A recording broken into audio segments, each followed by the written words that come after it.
poor. My father was a traditional healer part-time, Yes. but a security guard full-time. And my mother was a domestic worker. And that's basically how we grew up. We were poor. I was lucky, both my brother and I, who's late, we were lucky. We were sponsored. Someone was very keen on us, and he sponsored our education until I finished my LLB degree in 1982. 1982. Yes, I was very, very lucky. Yes, I finished From my which university? I finished my LLB in 1982 at the University of Natal in Pietermaritzburg. That's right. I was very lucky, and I used to work for this gentleman. Yes. I was his gardener. Okay. In fact, I worked in the garden until I finished my LLB degree. Yes. That's beautiful. It sounds like a very interesting journey. I think, the second question I would ask after having, gotten to hear your side of the story in terms of your background, how you grew up, it really sounds like, some really challenging journey that you've had. And now looking back, at those years and where you are today, we're sitting here right at a farm. Yes. And you come from the farms. In fact, you have got family members who have been working at the farms. That's right. And here you own a beautiful farm. Well, I was very lucky. In fact, I would say working hard, growing up, farming. I mean, at the age, for instance, of 12, I used to carry 20 kilogram fertilizer on my back. Even today, I'm almost 62, I can run faster than you, right? So I became very strong physically, and I said to myself, one day I will own a piece of land and do some farming. It happened. I was very lucky. My dream was fulfilled to that extent, and I enjoy farming. Yeah. What some of the notable challenges that you might have met that, in a way, might have sort of distracted you from becoming the person you are today? Well, obviously, growing up poor, you don't have everything that you wish you could. Yes. Not just food, but in terms of other things in life, other opportunities. Opportunities become limited, particularly if you live in rural areas. Yes. Undoubtedly, there will always be things that you wish you could have, but the bottom line is you must be content with what God has given you and work with what you have, rather than blaming somebody else. You just have to work with what you have and make sure you make a success of it. Beautiful. All right. So what sort of principles and values that your parents, obviously in your upbringing, have sort of instilled in you becoming a man that you are today? I think the first important thing is respect for fellow humankind. My mother was a Christian. My father was also a Christian. They went to church on a regular basis. I also used to go to church when I was young. It was respect for humankind, respect for God, respect for fellow men, but most importantly, respect is earned. Right, nobody is born to be respected.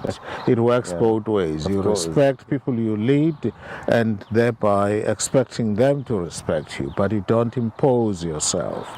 And the other thing that my parents taught me is to be strong. I know both parents are dead now. I can't rush back to my mother's womb.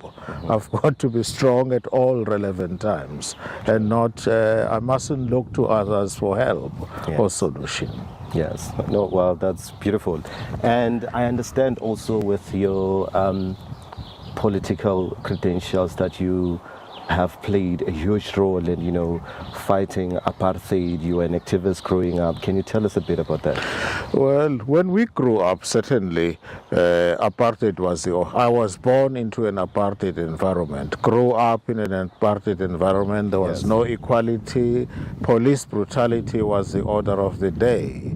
And that undoubtedly forced us into, I'm using the word guardedly, forced in inverted commas. We all got it. Certainly I got involved in a number of activities in those days. There was UDF and many other organizations. But of course we could not openly at the time for fear of being persecuted or prosecuted. Yes. But that enlightened us, and perhaps that answers what could possibly be your next question. The political environment in which I grew up enabled me to pursue law as a career. I said to myself, look, is this the law, right? Is this the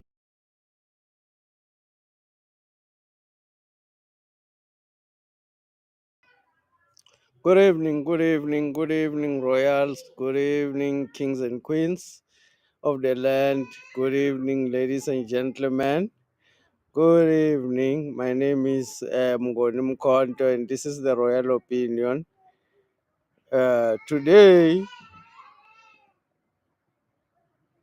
in discussion today, we're talking about the actual reasons why Judge John Hlophe was impeached.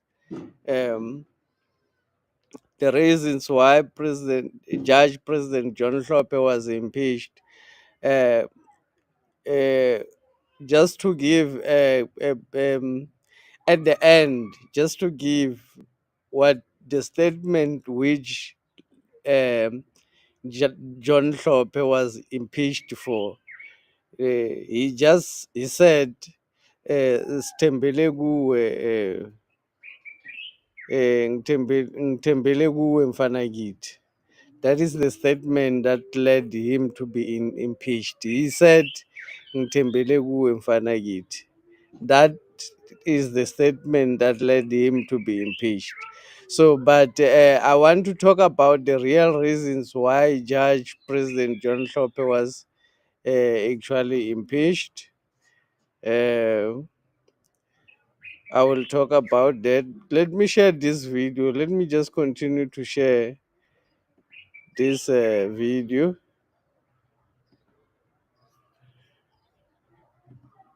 With the judge, I mean, like the CJ, the Chief Justice of the Republic of South Africa, Mogoeng. I respect Chief Justice Mogoeng as a judge, as a human being, and as a colleague. He is the head of the judiciary. He is therefore my boss. I respect him. And I thought there was mutual respect until recent events. When I say recent events, in January this year, there was a complaint which was widely publicized against me, which was lodged by Deputy Judge President Goliath. That was on the 15th of January 2020. I responded to that complaint. I subsequently filed a counter complaint. The matter was heard by the JCC, the Judicial Conduct Commission, and basically by a majority of 2 against 1, dismissing the complaint by Goliath.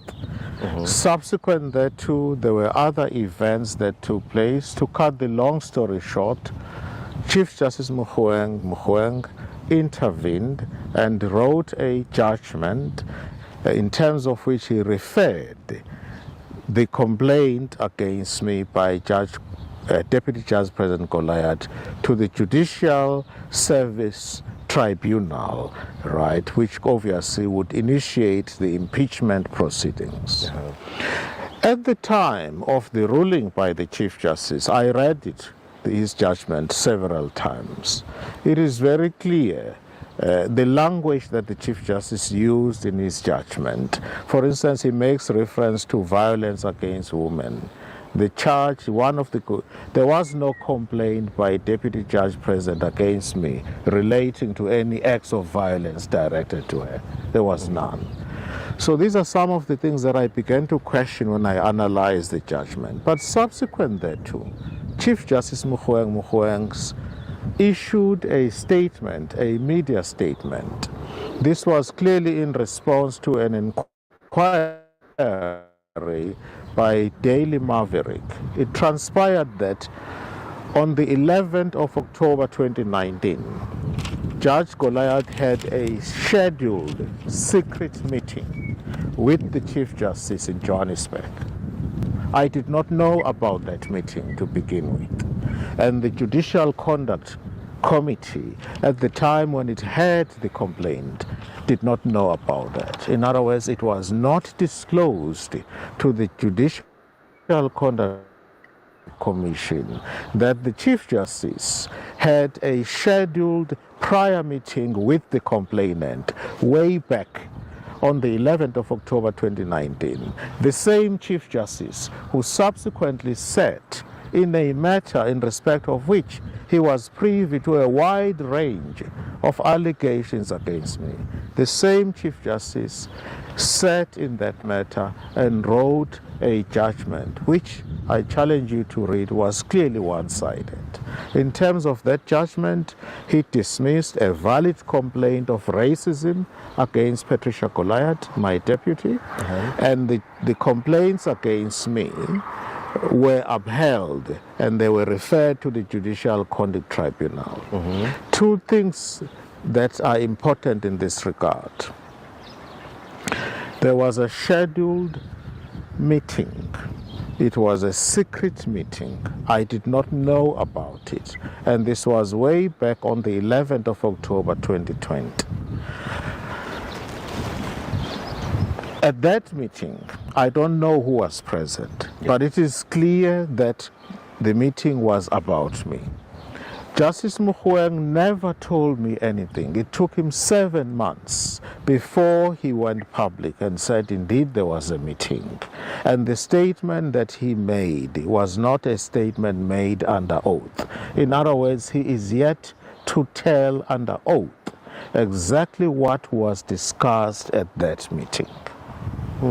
He has not taken the South African public into confidence under oath as to exactly what was discussed at that meeting. It was a scheduled meeting. Judge Goliath was supposed to be sitting in court on a Friday.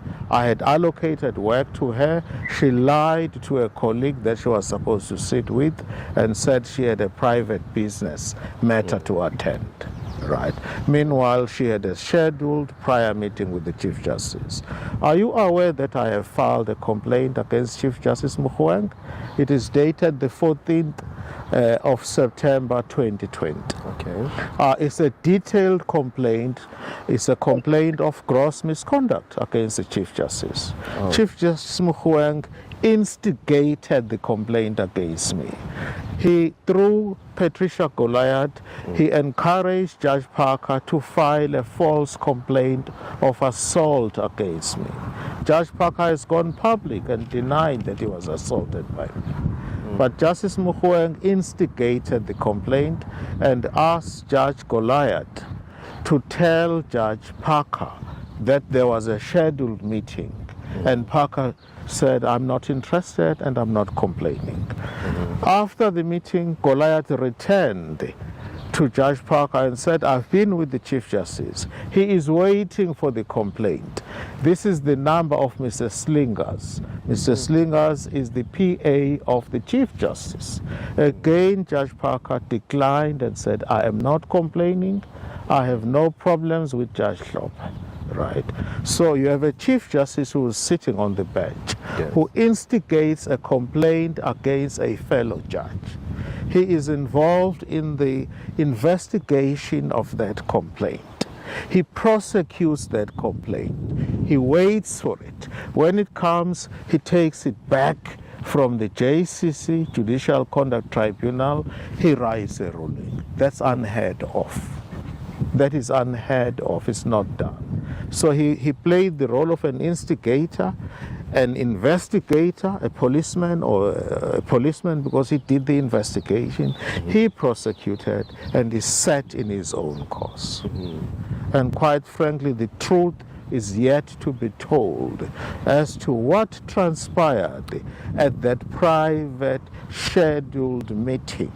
The Chief Justice is yet to go on oath and tell the South African public under oath what was discussed at that meeting and why did he sit and instigate a complaint against me. The reason why nobody is talking about that complaint is because everybody is aware of the complaint and it is being swept under the carpet. The reason why everybody sees me as a naughty boy of the judiciary is because that's all the public is told every day. You will never believe anything if you are not told about it. There are so many judges, for instance, in this country that there are complaints pending against them, including Chief Justice Mogoeng himself. The complaint has not even been acknowledged. Nobody is talking about it. It is being swept under the carpet, and I'm not going to allow that. You asked me about the complaints that are pending before the Judicial Service Commission. I mentioned, I started from the most recent one, the one that was filed by Judge Goliath on the 15th of January this year, right? The complaint, which has been outstanding now for some 13 years, was first brought against me by the judges of the Constitutional Court way back in 2008. Yes. The complaint was that I tried improperly to influence them to rule in favor of the former president of this country, Mr. Jacob Zuma. Correct. The two judges that I allegedly spoke to were Judges Nkabinde and Jafta. To date, they have not filed a complaint. Instead, judges that I did not even speak to are complaining. Right. That again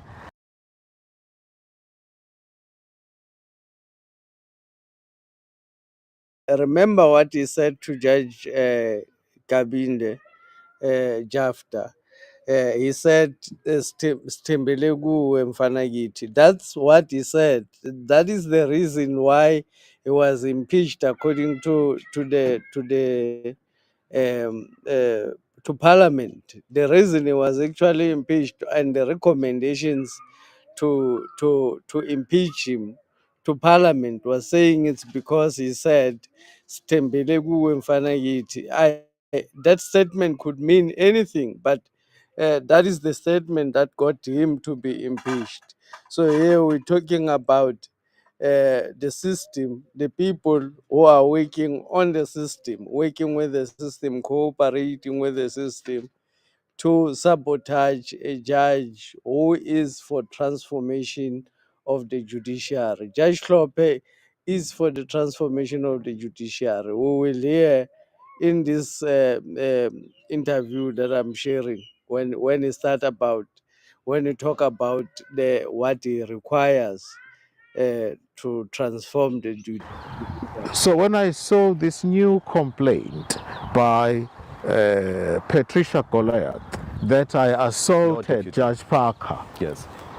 it is a mirror image of the old complaint of 2008, whereby the persons or judges that I allegedly spoke to are not complaining, but their colleagues, some of them were not even in the building, are the ones who are complaining. It's exactly the same thing here. Judge Parker is not complaining. He has not laid any criminal charges against me. He is on record as having said he was not assaulted by me. We resolved whatever differences we had. Yet there are judges in the division, Patricia Goliath, ably assisted by Chief Justice Mogoeng. They are complaining against me. Meanwhile, the person who was allegedly assaulted by me is not complaining. So this complaint is a mirror image of the old complaint in 2008, right? Perhaps you want to ask me